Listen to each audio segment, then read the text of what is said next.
So ito nga po, itong hawak ko is isa itong offset. Yan, pang arms core yan. At saka ito, yung tao sabi nila plug and play daw.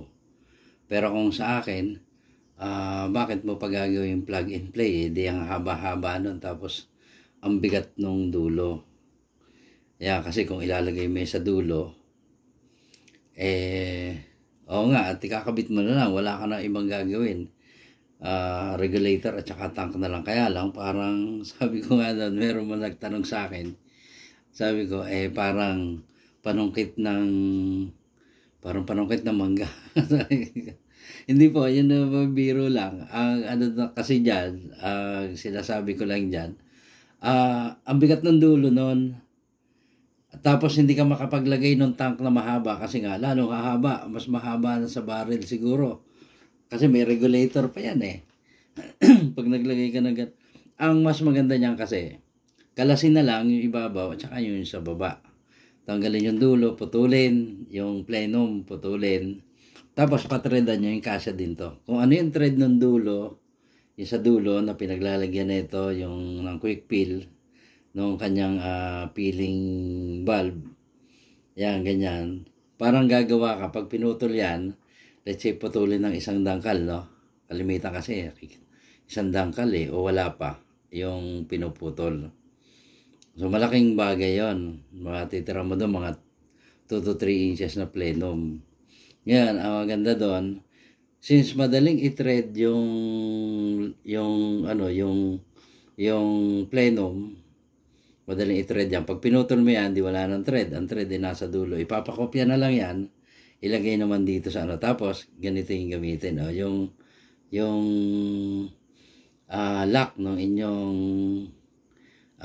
peeling bulb. Yan. Ilagay mo dyan. Ayan, may o-ring na yan.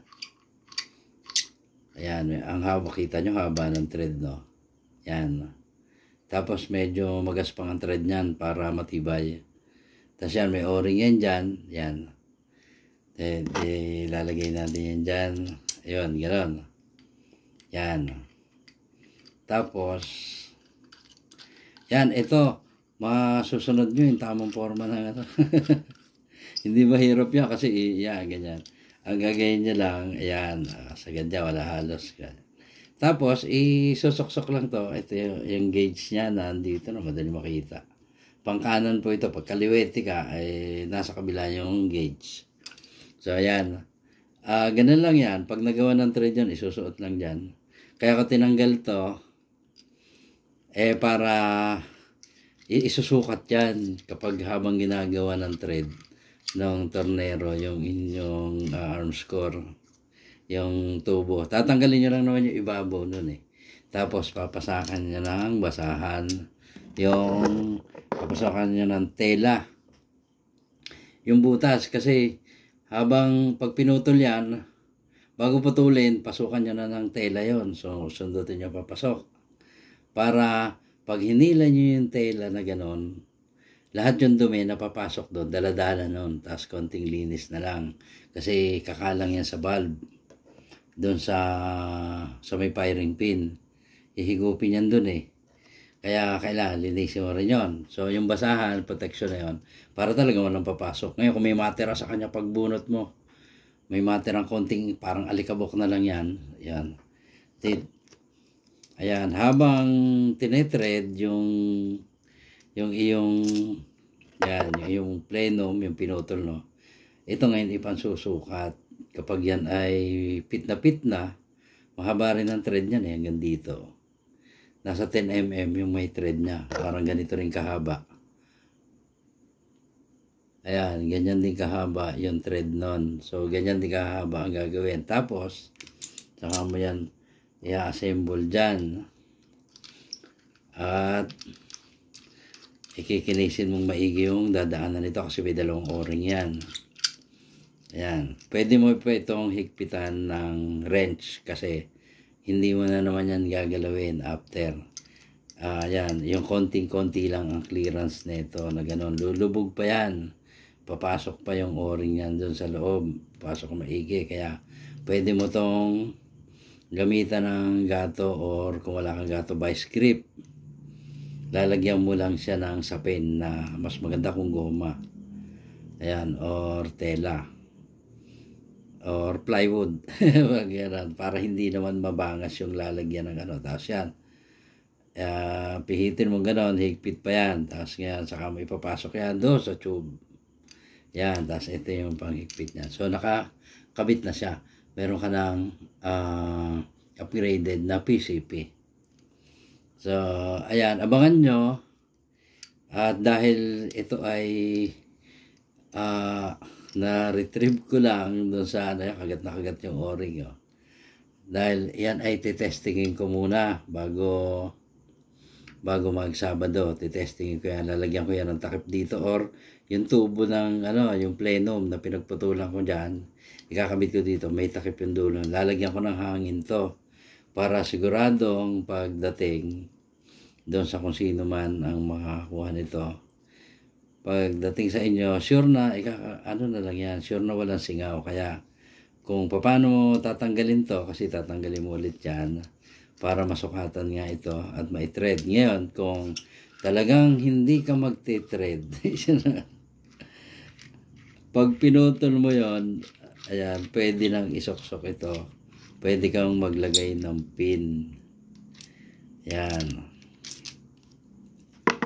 Pwede mong ito na lang. Wala na yung cap.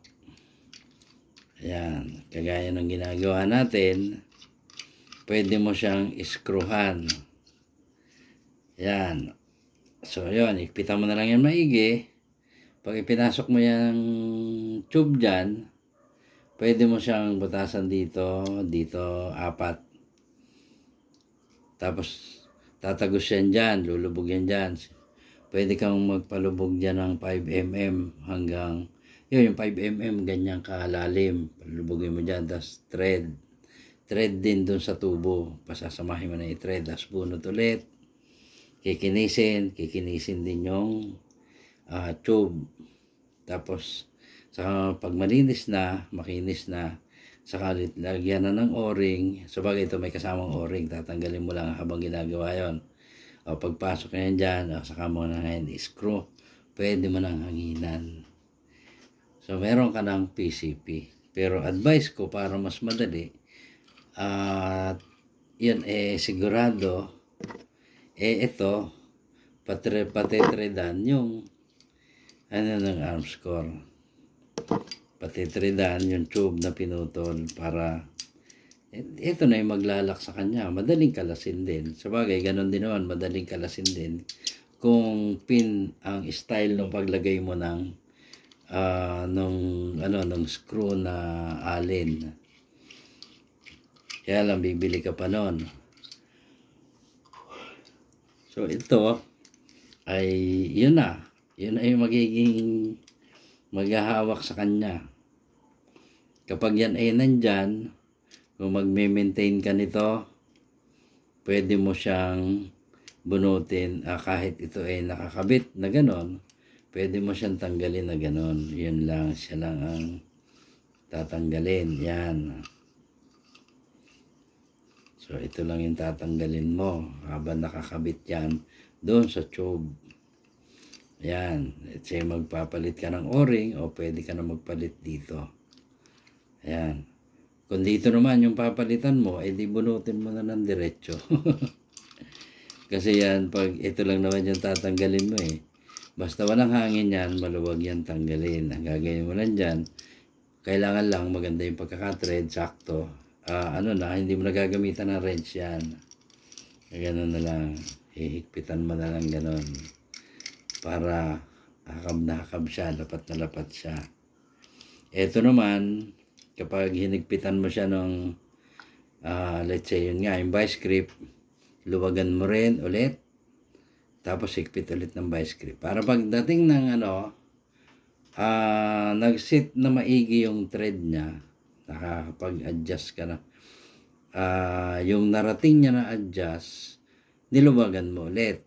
Tapos saka mo higpitan ulit ng hanggang doon ulit.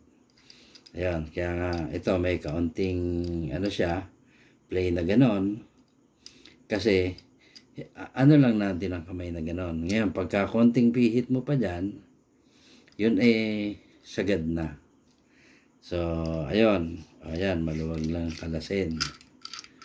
Although mahaba yung thread niyan, talagang, kumbaga pintumig, kaya nga nagagana natin ang ano. So, ito, abangan nyo. Sa Sabado, pinag-aaralan ko lang maigi yung mechanics. Ito po ay para doon sa mga gusto mag-upgrade lang ng kanilang airgun. At doon sa mga maker ay mahuhusay na yan, wag po kayo sasali. Alam ko yung mga ibang kasama natin dito sa ating YouTube channel, mas magagaling pa yan kaysa sa akin, yung mga maker dyan. Kagaya na sinabi ko, na ako naman ay natuto lang din sa kanila at sa panonood sa kanila, sa kanilang mga gawa. Kaya yung mga yan, mas mahuhusay sa akin yan. Kaya utang na loob po, huwag kayong sasali. Ang ibigay na lang po natin ito doon sa mga, kaya nga ito yung arms core kasi hindi lahat ng may arms core ay kayang kasi mga lumang airgun na po yan. Merong nabili dyan na mura lang, kaya sila nagkaroon ng airgun kasi meron silang murang nakuha. Pero kung mahal, ay para sa pampamilya na, hindi sila kaya yung po may mga arms core na gustong mag-upgrade ng kanilang airgun, sa inyo ko po bibigay ito. Sali kayo doon sa ating magla-live ako ng Sabado. Hindi ko nga lang po ano pa yung oras kasi kakausapin ko pa yung partner ko kasi magiging yan sa live. Yung mga nanonood ng live natin na sa FB na tayo magla-live para mas mabilis yung mas madali.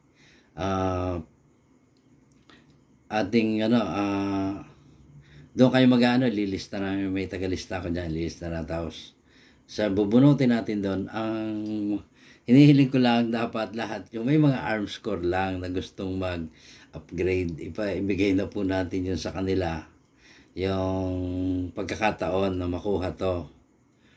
Pagkatapos nito, gagastos na lang kayo ng maliit na lang. Siguro, kung hindi nyo man agad maikabit, ipon-ipon kayo. Makabili kayo ng regulator. Yan, yung regulator, ikabit nyo dyan. Hindi ko pa lang po kasi kayo mabigyan ng buo. Kasi alam nyo naman, pricey talaga yung yan. Pero darating tayo dyan na pag nagbigay tayo, so siguro susunod na buwan, pag nagbigay tayo, kompleto na, isusuksok nyo na lang. So, yun, ang gagawin natin. Sa Sabado, magla-live po ako para maibigay ito. At monthly, magbibigay na tayo. Depende dun sa kakayanan natin. Ngayon, kung maganda yung pasok ng ating, yung ating, alam niyo na, yung hindi naman yung gawa, yung sa natin, sa views natin sa ipamimigay din natin yan. At gagawa tayo ng mga para makatulong tayo kahit isang beses lang sa isang buwan. So maraming salamat sa inyo at sa FB po tayo, hintayin niyo yung announcement doon sa ating YouTube channel, tsaka siguro sa FB mag-announce ako. Bibigay ko po ito kasi maganda yung niya para makita nyo mag-sample. Ang hihilingin ko lang naman pagkatapos ninyo magawa, i-post nyo sa i-post nyo sa FB para naman konting ganahan naman tayo talaga na magbigay palagi kasi bumabalik naman sa atin yung kahit salamat lang, masaya na tayo dyan at makita kong nagagamit nyo. Ayan nyo, at pagka dating ng panahon, mabubuo natin yan na talagang hindi lang ito. Kasi ito kasi yung pinakamahal ngayon na pyesa pagdating sa mag-upgrade ka. Yung mga tank, regulator, pwede nyo na unti-untiin yun Kasi ang tank ngayon, may mabibili ka na 1,000 lang. Yung tank, brand new yan. 0.38 na yan, ganyan. Sa regulator, meron ng nagbaba ngayon na nasa 700 plus na lang. So, pwedeng pag-ipunan. Ito lang kasi ang medyo pricey. at least meron na kayo nito. Pag naikabit nyo to, kabit na lang kayo ng kabit nung mga natitira pang kailangan lagay. So, yun. Maraming salamat ulit. At kita-kita tayo sa Sabado. Live tayo.